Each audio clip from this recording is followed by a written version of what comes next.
Fala galera, tudo bem? Matheus Lira aqui mais uma vez para trazer uma palavra de Deus para o seu coração. E antes de eu iniciar esse vídeo, eu ia pedir só para que você se inscrevesse aí no canal, para que você deixasse o seu like, para que você me ajudasse a compartilhar, para que a palavra de Deus ela possa alcançar cada vez mais vidas e possa edificar cada vez mais pessoas. E a palavra que eu quero trazer hoje é o primeiro vídeo da série Espírito Santo, aonde eu vou falar sobre elementos na Bíblia que simbolizam a pessoa do Espírito Santo. E o primeiro elemento que eu vou falar hoje na Bíblia que simboliza a pessoa do Espírito Santo é o vento.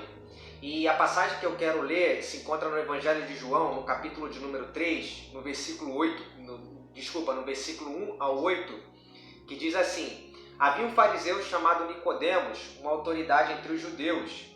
Ele veio a Jesus à noite e disse: Mestre, sabemos que ensinas da parte de Deus, pois ninguém pode realizar os sinais miraculosos que estás fazendo se Deus não estiver com ele. Em resposta, Jesus declarou: Digo-lhe a verdade, ninguém pode ver o reino de Deus se não nascer de novo. Perguntou Nicodemos: Como alguém pode nascer sendo velho? É claro que não pode entrar pela segunda vez no ventre de sua mãe e renascer. Respondeu Jesus: Digo-lhe a verdade, ninguém pode entrar no reino de Deus se não nascer da água e do Espírito. O que nasce da carne é carne, mas o que nasce do Espírito é Espírito.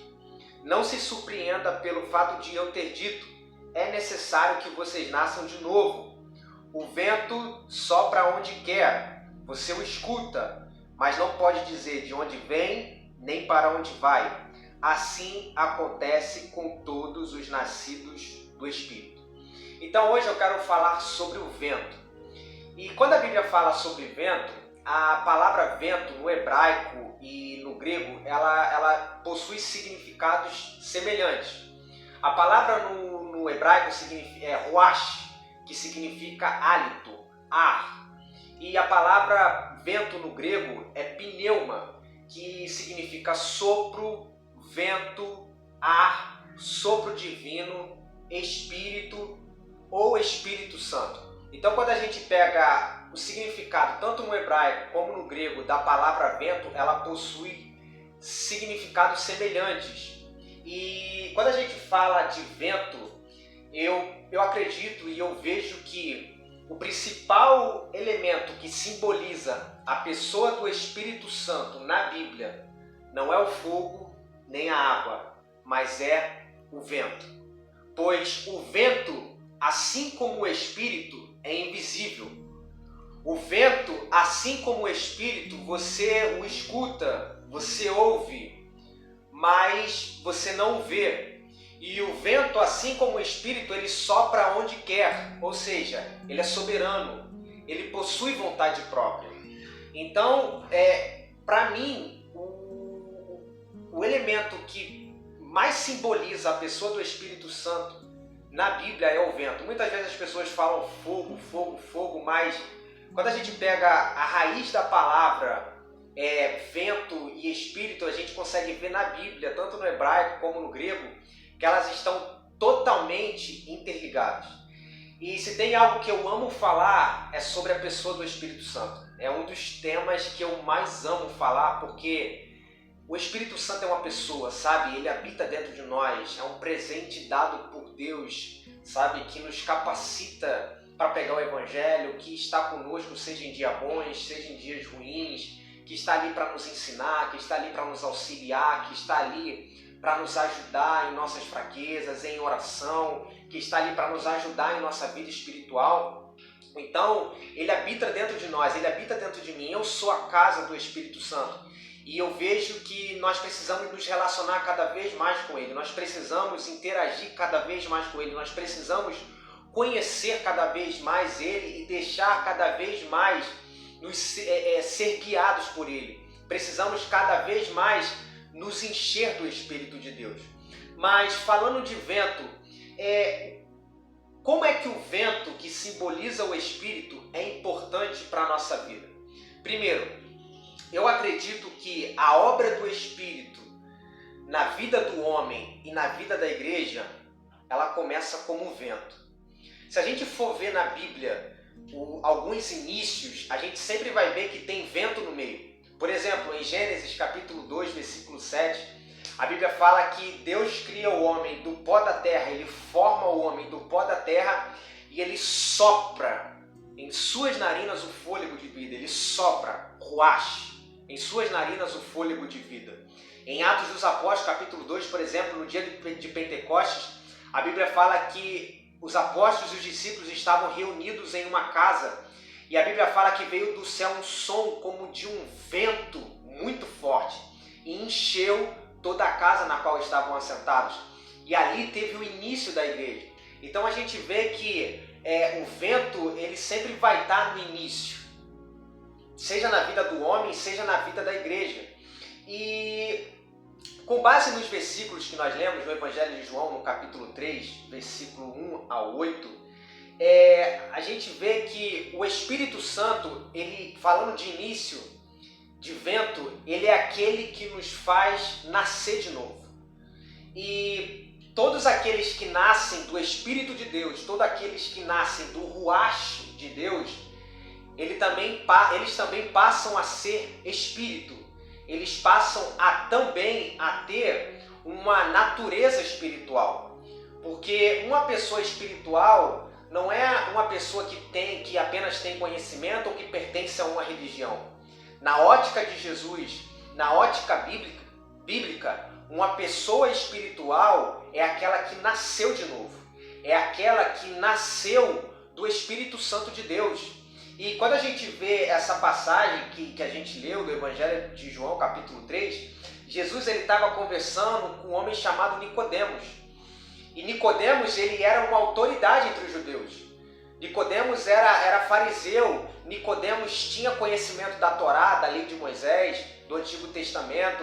Nicodemos era um homem intelectual, era um homem que tinha influência, sabe, no meio do povo, mas só que ele não era alguém espiritual.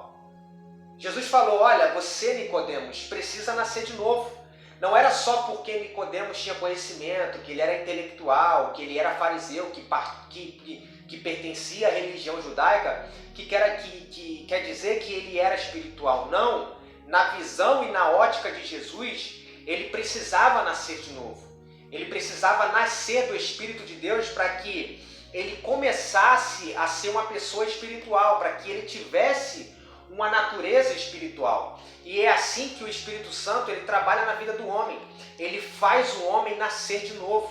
Porque se o homem não nascer de novo, ele não pode ver o reino de Deus. E Deus ele faz isso na nossa vida através do agir invisível do Espírito Santo de Deus na vida do homem. E outra coisa que é interessante falando do Espírito Santo como vento, no versículo 8, Jesus disse que todos os que nascem do Espírito, eles passam a ser também como o vento.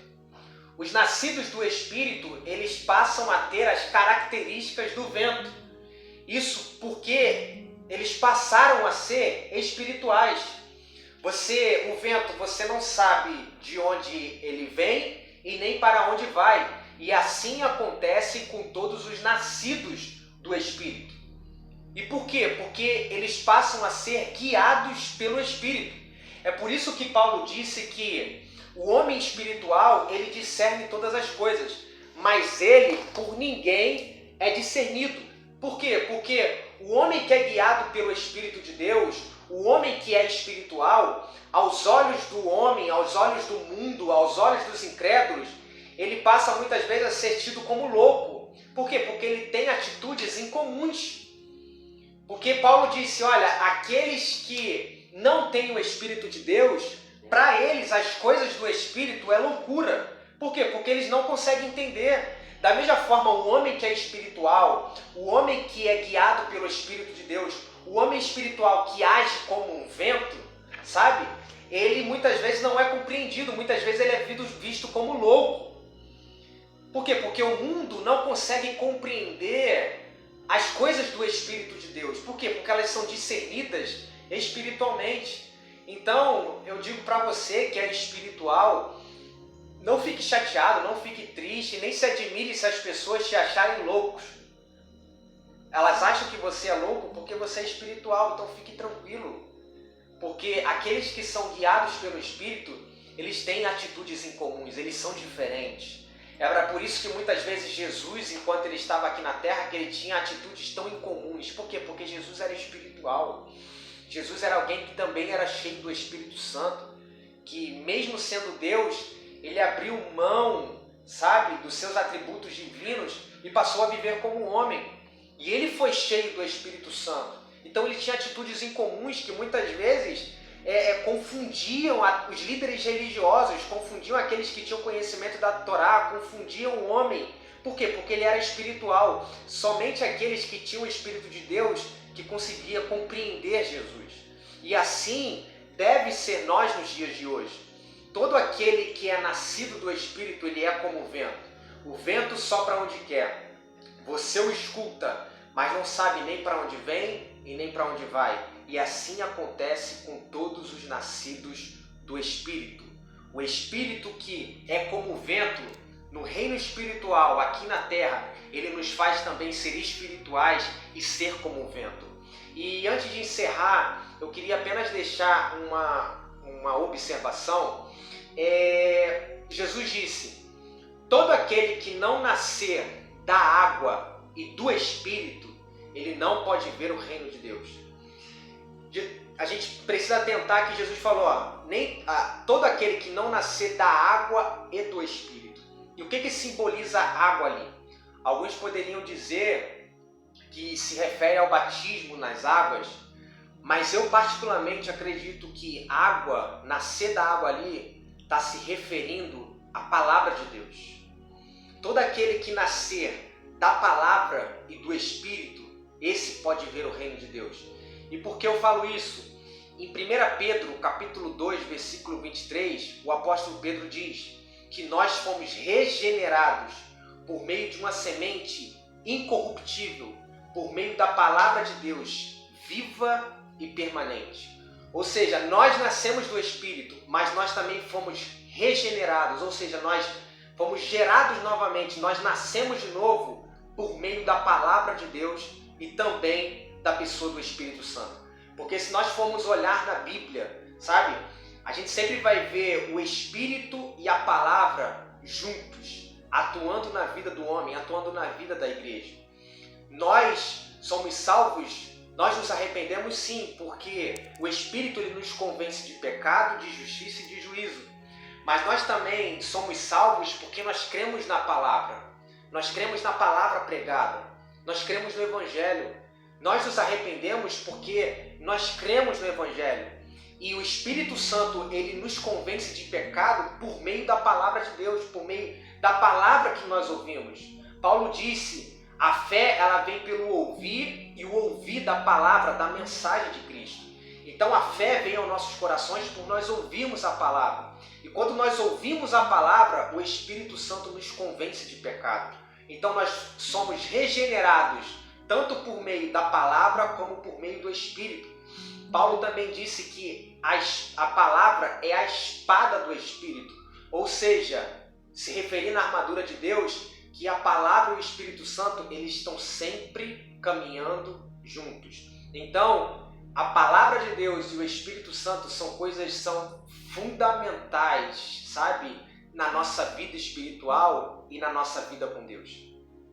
Que essa palavra, se você ainda não se converteu, se você ainda não conhece Jesus, que Deus sopre, sabe, o vento, que Deus sopre o Espírito na sua vida.